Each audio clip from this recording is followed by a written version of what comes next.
आज एकनाथजी शिंदेसाहेबांचा वाढदिवस. एकनाथजी शिंदेसाहेबांना महाराष्ट्राचा लाडका भाऊ म्हणून एक ओळख निर्माण झालेली आहे. आज त्यांच्या वाढदिवसानिमित्त आम्ही जे घरकाम करणाऱ्या महिला आहेत त्यांच्यासाठी आम्ही किटचं वाटप केलं.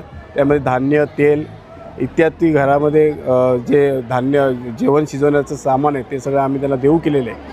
आम्ही एकनाथजी शिंदेसाहेबांना दीर्घ आयुष्य मिळो यासाठीच असं कार्यक्रमाचं या नियोजन केलं आहे. या आमच्या महिला भगिनी जे एकनाथ शिंदेसाहेबांना लाडका भाऊ म्हणून मानतात त्यांच्याकडून एवढीच अपेक्षा केली, आमच्या एकनाथजी शिंदेसाहेबांना भरभरून आशीर्वाद द्या, जेणेकरून या महाराष्ट्राची प्रगती होईल आणि हा महाराष्ट्र प्रगतिशील राज्य बनेल. जेणेकरून एकनाथजी शिंदेसाहेबांच्या हातून सत्कर्म चांगले कार्य घडो अशी आम्ही या आई जरीमरी चरणी प्रार्थना करतो. एकनाथजी शिंदेसाहेबांना दीर्घ आयुष्य मिळो आणि त्यांच्या कार्यातून हा महाराष्ट्र घडो.